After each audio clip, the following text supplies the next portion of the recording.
प्रणाम, मैं हूं हिमांशु द्विवेदी और स्वागत है आपका हमारी खास पेशकश चर्चा में। आज भी हम दो विषयों पर बारी बारी से बात करेंगे। पश्चिम बंगाल में भारतीय जनता पार्टी ने अपने खेवनहार को चुन लिया है, अर्थात मुख्यमंत्री के तौर पर शुभेंदु अधिकारी का चयन हो चुका है। शुभेंदु अधिकारी के चयन के मायने क्या है, इस पर आज हम बात करेंगे। पर कल असम किसको चुनेगी, इस पर भी हमें बात करनी है। तो पहले चरण में बातचीत हमारी असम पर और उसके बाद पश्चिम बंगाल पर। तो असम के संदर्भ में हमारा आज का विषय है कि असम हेमंता पर एतबार, कुर्सी रहेगी बरकरार। अब आपके जहन में आया होगा कि जब हेमंता बिस्वा शर्मा के मुख्यमंत्री रहते हुए भारतीय जनता पार्टी और उसके सहयोगियों ने प्रचंड जीत हासिल की है, तो हम ये सवाल लेकर आपके बीच में क्यों आ रहे हैं। पर भारतीय जनता पार्टी का मौजूदा नेतृत्व जिस तरीके के फैसले लेता है, उसमें ऐसे सवालों की रोशनी में बात करना जरूरी हो जाता है। अतीत में कई उदाहरण ऐसे हैं जब जीत के बाद भारतीय जनता पार्टी ने चौंकाने वाले फैसले लिए। कहीं और की बात तो जाने ही दीजिए, असम के संदर्भ में 5 साल पहले भी तो ऐसा ही फैसला लिया गया था। सर्बानंद सोनोवाल भारतीय जनता पार्टी की सरकार के पहले मुख्यमंत्री थे। 2016 में वह मुख्यमंत्री चुने गए थे। 5 साल उन्होंने सफलतापूर्वक सरकार चलाई। 2021 में चुनाव हुआ। चुनाव में भारतीय जनता पार्टी अपनी सत्ता बचा पाने में कामयाब रही, लेकिन भाजपा तो कामयाब रही, सर्बानंद सोनोवाल कामयाब नहीं रहे। सर्बानंद सोनोवाल को हटाकर भारतीय जनता पार्टी ने कांग्रेस शर्मा पर भरोसा किया और उन्हें मुख्यमंत्री के पद पर पहुंचा दिया। अब हेमंता बिस्वा शर्मा के नेतृत्व में जब भारतीय जनता पार्टी चुनाव जीतने में सफल रही है, तो कल जब भाजपा विधायक दल की बैठक असम में है, तो क्या हेमंता बिस्वा शर्मा को ही भारतीय जनता पार्टी मुख्यमंत्री बनाए रखने के संदर्भ में फैसला लेगी? ये सवाल है। अगर लेगी तो क्यों लेगी, और नहीं लेगी तो क्यों नहीं लेगी, इसी पर हमें बात करनी है। हमारे साथ इस राजनीतिक गुत्थी को सुलझाने के लिए 3 खास मेहमान हैं।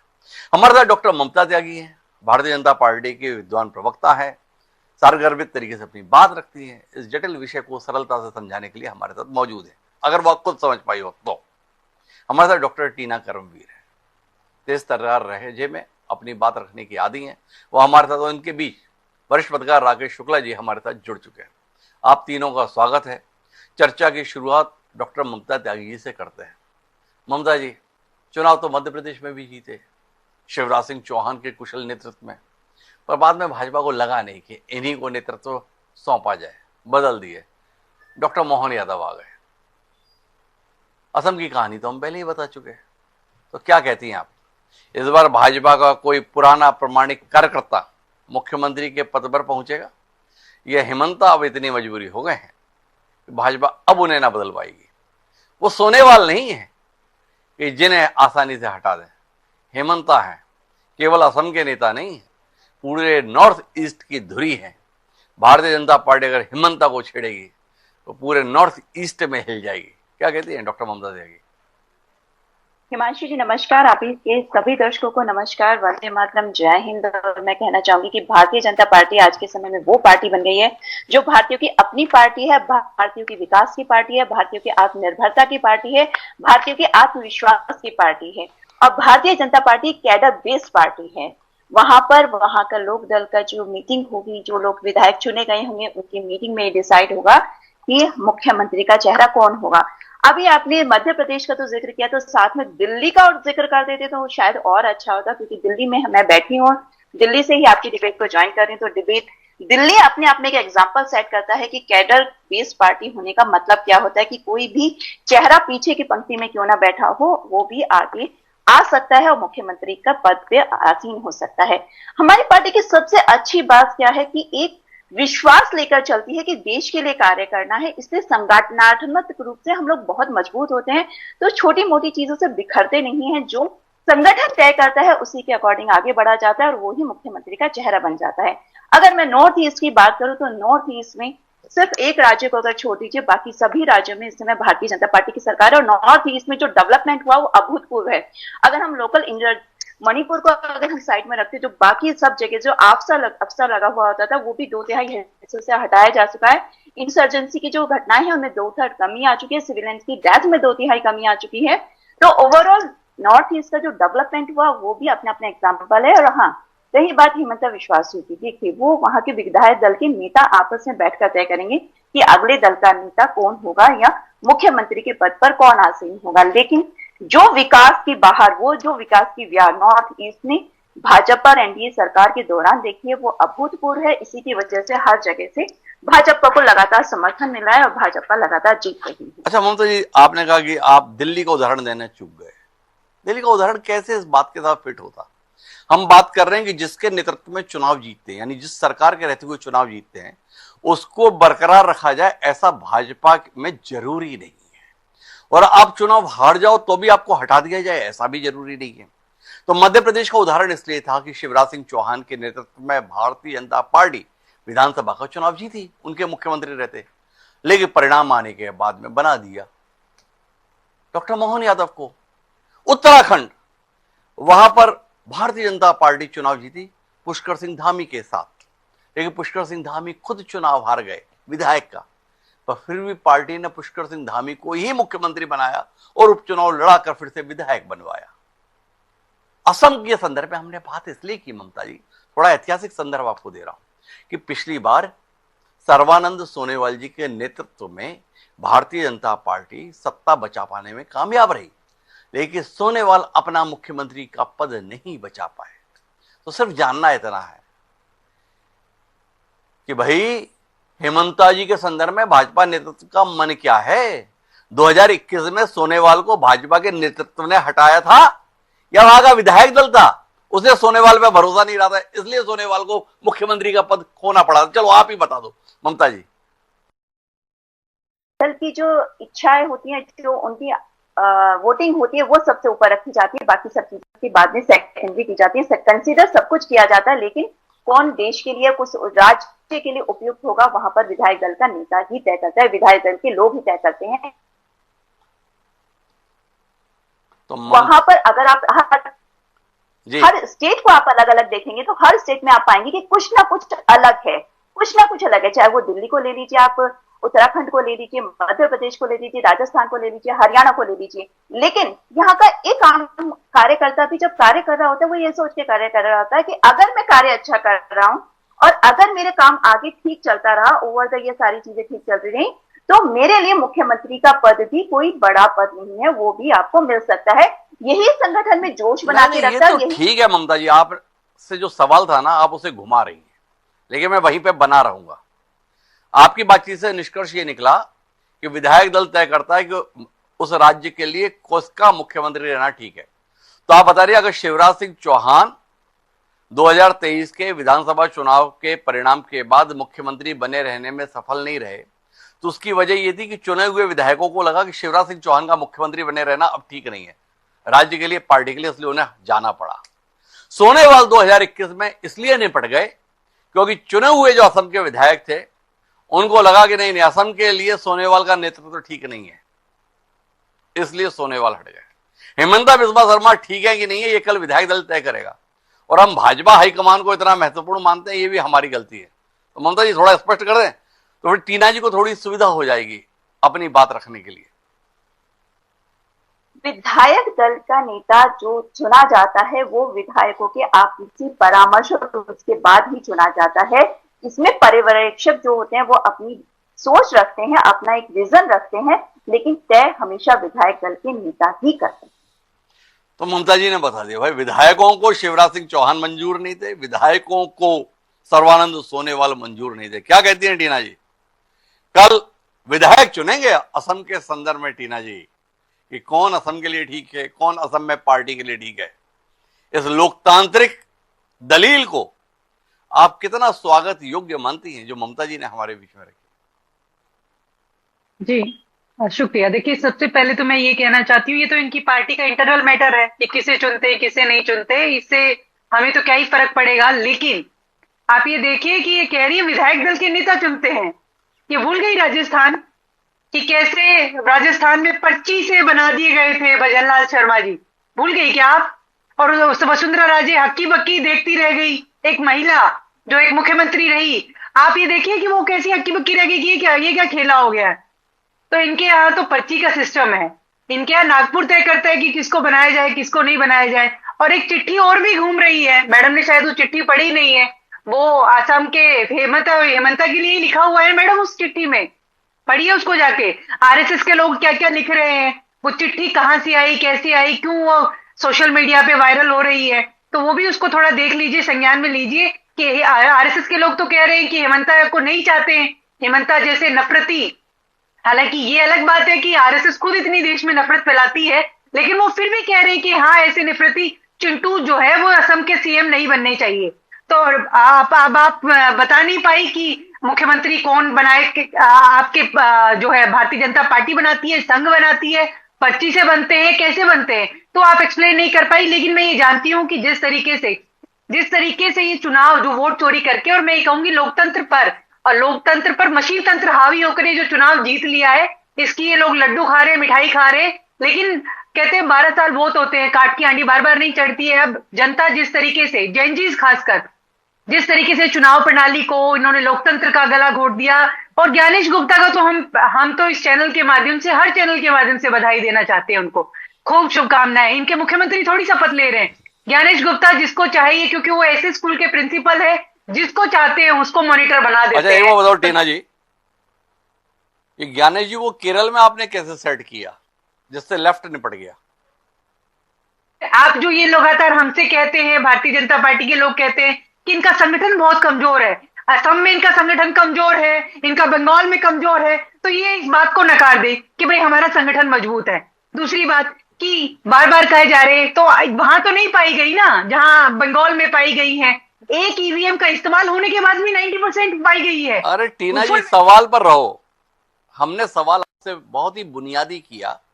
आपने बताया कि ये जो भी परिणाम आ रहे हैं ना, ये वोट चोरी के हैं, ज्ञानेश जी की कृपा से हैं। तो भाई हमारी जानकारी में आया कि केरल में कांग्रेस के नेतृत्व का गठबंधन प्रचंड बहुमत के साथ चुनाव जीत गया। हमने केवल एक मासूम सा सवाल आपसे साझा किया, उत्तर की अपेक्षा के साथ, कि केरल में कांग्रेस के किस नेता ने मुख्य चुनाव आयुक्त ज्ञानेश जी को सेट कर लिया, जिससे परिणाम आपके अनुकूल आ गया और पिनरई विजयन को पराजय का सामना करना पड़ेगा। बस इतना बताओ टीना जी। आप मुझे एक बात बताइए, बंगाल में कितने लोगों को एसआईआर से हटाया गया, लॉजिकल डिस्क्रिपेंसी करके? 27 लाख लोगों को हटाया गया। आप केरल में कितने लोगों को हटाया, पूछिए इनसे एक बार, कितने लोगों को हटाया? 98% ठीक थे। तो केरल में तो साफ दिख रहा है कि कोई एसआईआर के माध्यम से कोई वोट चोरी नहीं दिख रही है। तो अच्छा, तमिलनाडु में हम जो है, हम ऐसे ही उसमें थोड़ी बोल रहे हैं। अच्छा, तमिलनाडु में क्या हुआ टीना जी? तमिलनाडु में हम जो है विजय जी को बधाई देते हैं कि जो लगातार हम तो कह रहे हैं, लेकिन जो बंगाल में हुआ वो वीडियोज सबके सामने है, उनके बारे में कौन बात करेगा? कमाल है, टीना जी ने चुनाव मजबूती से असम में लड़ने की कोशिश की। बंगाल में जिनकी 2 सीटें आई, वो उदाहरण के लिए बार बार बंगाल पहुंच जा रहे हैं। पर हमारा विषय तो आज असम है अभी इस चरण में।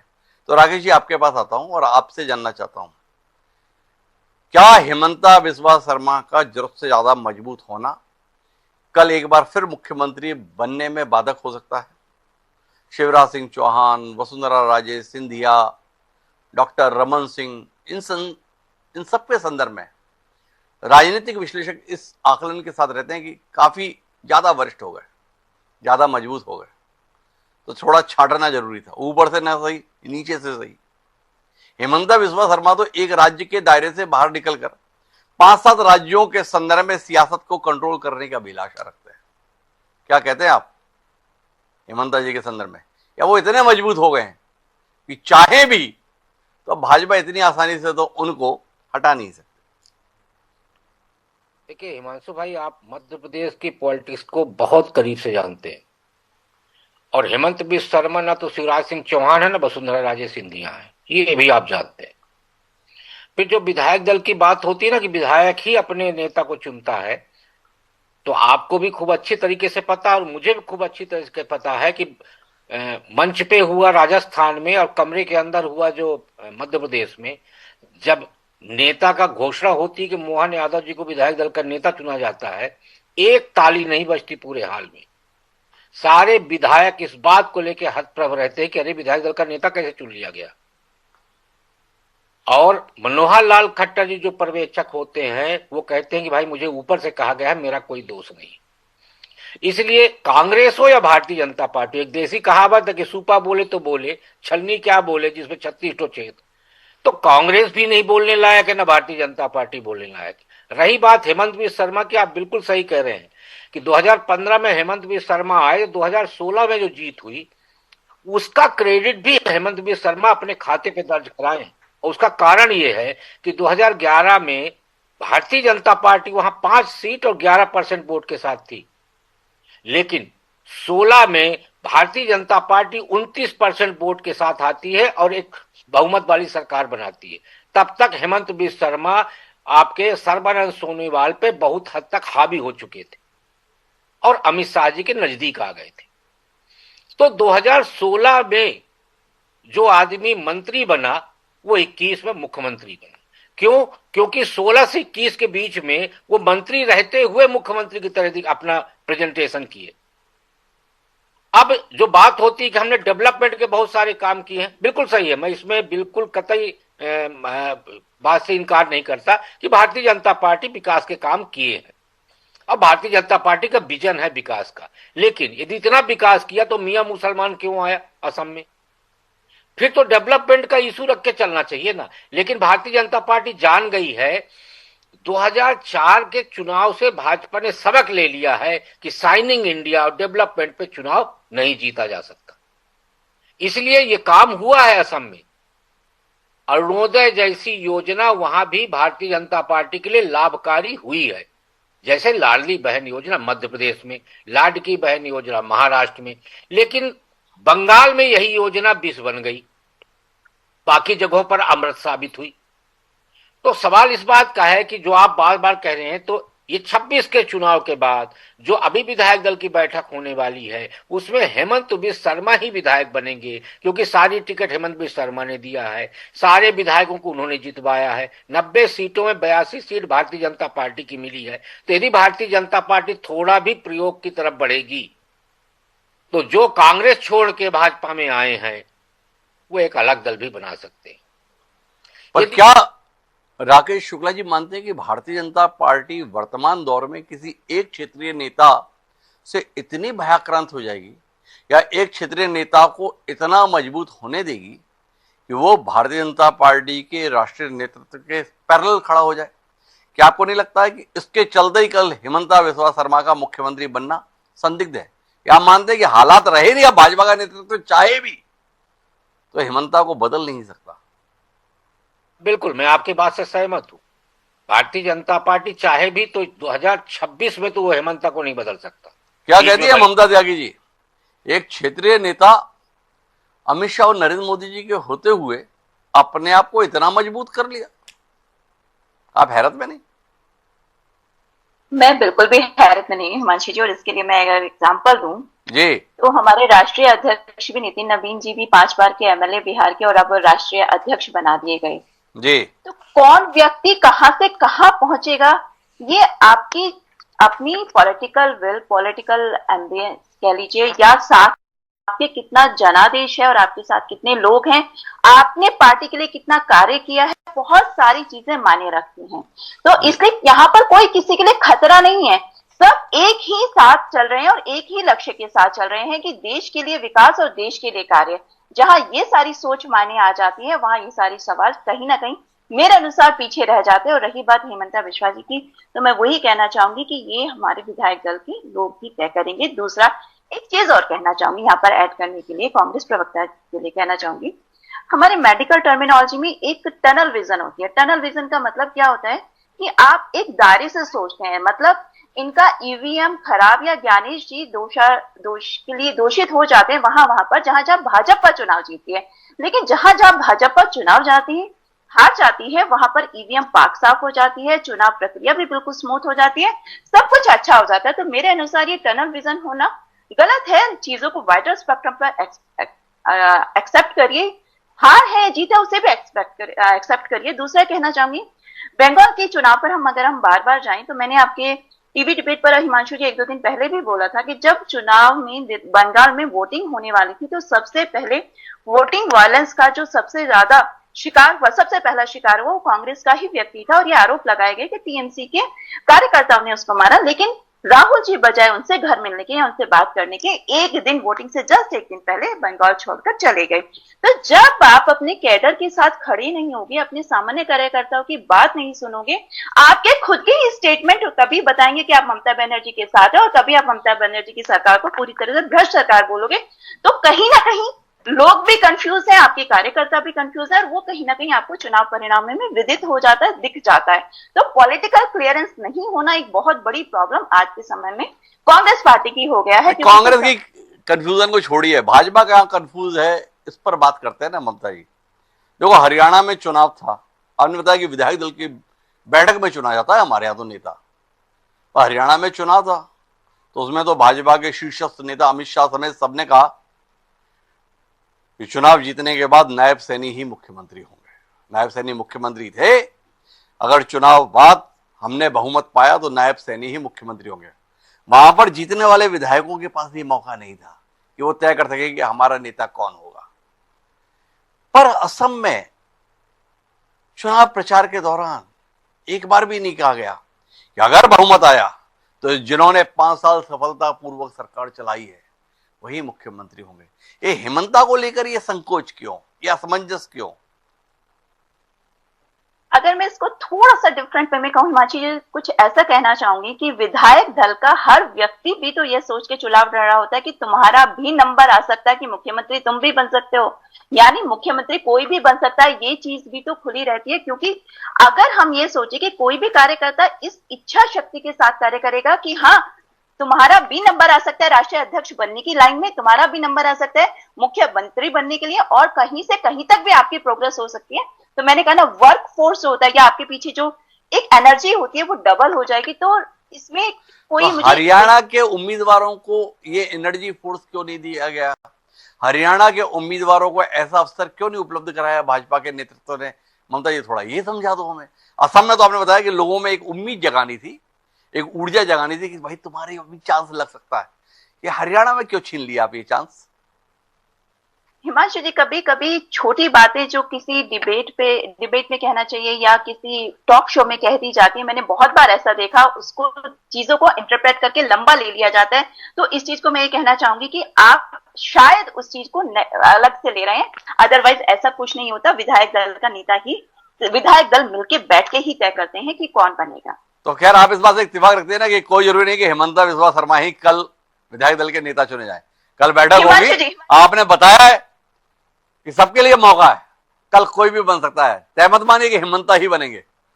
आप पत्रकारिता के मतलब कहना चाहिए भीष्म पितामह है, सीधी चीज को कैसे उल्टा करना है, उल्टी चीज को कैसे सीधा करना है, आपसे अच्छा कोई नहीं कर सकता। तो आपने खुद ये बता दिया कि आप चीजों को किस तरह से प्रेजेंट कर सकते हैं। तो ममता जी ने कहा भाई ज्यादा उलझाओ मत, कल बैठक है, बैठक के अंतर्गत देखेंगे। बट टीना जी, आप भारतीय जनता पार्टी के संदर्भ में कह रही थी पर्ची आती है, पर्ची तय करती है। पर कांग्रेस में कभी कभी आजकल मौका मिलता है कि आप भी विधायक दल का नेता चुन लो, मुख्यमंत्री तय कर लो। केरल में मौका मिला आपको, पर केरल में भी तो आप यही कर आए, गए थे वो अजय माकन और बाकी लोग, तय क्या करके आए? विधायक दल का नेता चुन के आए क्या? एक लाइन का प्रस्ताव पारित किए, हाई कमान फैसला कर ले। तो पर्ची तो आपके यहां भी चाहिए, क्या कहते हैं टीना जी? हाँ जी, बिल्कुल। आपके सवाल का जवाब देने पहले से मैं बीजेपी की प्रवक्ता का जवाब दे दूं। एक और मॉडल भी है, बीजेपी का मॉडल है अनिल मसीह मॉडल। वो भी पूरे देश ने देखा है चंडीगढ़ में ना, तो उसको भूलिए मत आप। जब भी आपके बारे में भारतीय जनता पार्टी की बात होगी, अनिल मसीह मॉडल सबसे पहले आएगा। तो ये किस तरीके से चुनाव घोटाला करते हैं, चुनाव जो ज्ञानेश गुप्ता, और हम तो कहते हैं ना बार बार, ऐसे चुनाव आयुक्त अगर हों किसी भी देश के पास, भारतीय जनता पार्टी के पास है, तो ये तो पाकिस्तान में क्या, अमेरिका में भी चुनाव लड़ ले और वहां पे भी ये सरकार बना ले, वहां पे भी ये पर्ची बना के भेज देंगे कि ट्रंप बनाया जाएगी मुख्यमंत्री। ऐसे बनाते हैं प्रधानमंत्री, मुख्यमंत्री, सब कुछ तो इनके यहाँ ऐसे होता है। लेकिन अब ये देश इनकी सच्चाई जान चुका है। अब आपने जो सवाल पूछा उसका जवाब देती हूँ कि देखिए, हमारे यहाँ पूरी तरीके से विधायक दल ही तय करते हैं। हमारे यहाँ नागपुर से चिट्ठी नहीं आती है। और दूसरी बात, नागपुर से चिट्ठी हाँ बिल्कुल आला कमान तय करेगा, क्योंकि आला कमान में सोनिया जी, खड़गे जी और राहुल जी और सभी लोग, सभी विधायक दल, उन सबकी राय मुशायरी शुमारी की जाती है, तभी तय किया जाता है। यहाँ ऐसा नहीं होता है कि भारतीय जनता पार्टी के सिर्फ 2 नेताओं ने तय कर दिया और वही होगा, कि उन्होंने घोषणा कर दी नायब सैनी बनेंगे तो वही बनेंगे। और जिस तरीके से आज पूरा देश जान रहा है कि जो जो चुनाव हुए हैं उस चुनाव का अर्थ क्या रह गया है, बताइए। चुनाव का अर्थ तो बिल्कुल सही मायने में तो कहें कि कोई अर्थ ही नहीं बचा है। सब कुछ जो है ज्ञानेश गुप्ता तय कर लेते हैं, कहाँ वोट घटाने हैं, ठीक है, आप क्या है अपनी बात में उलझ जाती हैं। जब आप बोलते हैं कि सब कुछ ज्ञानेश जी तय कर लेते हैं, तो तमिलनाडु में थलापति विजय ज्ञानेश जी ने तय किया, और केरल में वो केसी वेणुगोपाल आए, रमेश चेन्नीथला आए या कोई और आए, ये भी ज्ञानेश जी ने तय किया। खामखा में हम समझ रहे हैं कि राहुल जी, सोनिया जी और खड़गे जी तय करेंगे, आप भी खामखा में कंफ्यूज हो गए। अब केरल का मुख्यमंत्री कौन होगा वो भी ज्ञानेश जी तय करेंगे। टीना जी सहमत है ना इस बात से? नहीं, ये बताइए कि कितने घुसपैठी पकड़े गए, ज्ञानेश गुप्ता से ही पूछ लेते हैं। अरे अब आप फिर उलझ गए। अभी आप दलील जो दे रही थी ना, आप उससे दावे हुए कि बोले अब तो वही तय करते हैं ज्ञानेश जी। तो हमने कहा कि भाई ठीक है, तो केरल में मुख्यमंत्री कौन होगा ये ज्ञानेश जी तय करेंगे, उनसे स्लिप मंगा ली क्या आपने? है, वो हमारी पार्टी का थोड़ी है, वो हमारे एजेंट थोड़ी है, वो बीजेपी के एजेंट है, वो बीजेपी का तय करेंगे ना। तो केरल में आप क्यों जीत गए, इसका उत्तर आप देते नहीं। तमिलनाडु में टीवी के सबसे बड़ी पार्टी कैसे हो गई, और बीजेपी महज एक सीट पर क्यों से मेहनत नहीं करते हैं? तो मेहनत तो ये भी नहीं कर रहे हैं, इनके यहाँ तो इनका प्रिंसिपल मेहनत कर रहा है, हमारे यहाँ तो स्टूडेंट मेहनत तो कर रहे हैं कम से कम। तो मेहनत कर रहे हैं तो एक चुनाव जीत गए, है ना। और हम तो जो है हमने तो जीत का लड्डू भी खाए और हार का। अब टीना जी अभी तो बता रहे थे कि ये चाहेंगे तो अमेरिका में भी चुनाव जीते आएंगे, पर ये हैं, पर इसके बावजूद भी ये केरल में भी हार गए, ये तमिलनाडु में भी हार गए। देखो ममता जी, मतलब आपकी पैरोकार तो टीना जी हैं, दो दो हार आपके नसीब में आई, फिर भी वो मानती है कि आप इतने ताकतवर हो कि आप चाहो तो अमेरिका में भी चुनाव जीत सकते हो। तो टीना जी को आप धन्यवाद दे दीजिएगा कार्यक्रम के बाद में। मैं राकेश जी आखिरी बातचीत के लिए आपके पास आता हूं, क्या कहते हैं आप? अभी भी इस बात के निष्कर्ष के साथ हैं कि हेमंता बिस्वा शर्मा ही कल चुने जाएंगे, या आपको लगता है कि भारतीय जनता पार्टी पिछले कुछ समय में क्षेत्रीय स्तर पर किसी व्यक्ति को इतना ज्यादा नहीं बढ़ने दे रही? अब दो ही चेहरे दिखाई देते हैं, एक उत्तर प्रदेश में योगी आदित्यनाथ और दूसरा असम में हेमंता बिस्वा शर्मा। क्या हेमंता बिस्वा शर्मा का जरूरत से ज्यादा मजबूत होना कल उन्हें खतरे में डाल सकता है? देखिए, जितना मैं भारतीय जनता पार्टी को कवर करते हुए समझ पाया हूं हिमांशु भाई, भारतीय जनता पार्टी पौधा रोपती है, वृक्ष बनाती है और छांटती भी है। ये तीनों गुण उसके पास है, इसलिए किसी को इतना बड़ा छत्रप होने देगी भारतीय जनता पार्टी, ये आज तक नहीं हुआ। और जो जो छत्रप होने की कोशिश किया वो भारतीय जनता पार्टी के बाहर भी चला गया, कल्याण सिंह जी हो, उमा भारती जी हो। असम की जहां तक बात है, आज भारतीय जनता पार्टी को 3 हिंदुत्व के पोस्टर बॉय मिले हैं, योगी आदित्यनाथ जी, उसके बाद हेमंत बिस्वा शर्मा, और आज एक नया पोस्टर बॉय मिल गए हैं शुभेंदु अधिकारी के रूप में। तो इसलिए भारतीय जनता पार्टी को आज इन पोस्टर बॉयों की जरूरत है, इसलिए भारतीय जनता पार्टी असम में कोई किसी तरह का ऐसा फेरबदल नहीं करेगी। एक लास्ट बात मैं ये बोलूंगा कि टीना जी ने शायद जल्दबाजी में उनसे एक भूल हो गई, उन्होंने मल्लिकार्जुन खड़गे जी को आला कमान बोल दिया और प्रियंका जी को आला कमान की लिस्ट से बाहर कर दिया। तो ये हो ही नहीं सकता। आला कमान यदि होंगे तो सोनिया जी, राहुल जी और प्रियंका जी होंगे, मल्लिकार्जुन खड़गे कभी कांग्रेस के आला कमान नहीं बन सकते। दूसरी बात, जो ये कह रही है कि ज्ञानेश कुमार जितवाते हैं भारतीय जनता पार्टी को, तो 34 साल लेफ्ट का शासन और 15 साल ममता बनर्जी का शासन, 49 साल पश्चिम बंगाल में ज्ञानेश कुमार चुनाव आयुक्त नहीं थे। ऐसे 10 स्टेट हैं जहां 30 साल से लेकर और 50 साल के बीच में कांग्रेस पार्टी सरकार में नहीं आई, उसका मुख्यमंत्री नहीं बना। क्या ज्ञानेश कुमार ने असम में 19 में से 18 मुस्लिम विधायकों के लिए चयन करके रखा था क्या? क्या बंगाल में 2 मुस्लिम विधायकों के लिए चयन करके रखा था क्या? मुझे लगता है ये आरोप प्रत्यारोप की बजाय आत्मचिंतन करना कांग्रेस के लिए ज्यादा आत्मचिंतन करना ज्यादा बेहतर रहेगा। लेकिन महत्वपूर्ण बात यह है कि अभी असम के संदर्भ में भले ही फैसला कल होगा, लेकिन हालात दिखा रहे हैं कि हेमंता बिस्वा शर्मा कम से कम अभी तो अपना पद बचा पाने में कामयाब रहेंगे।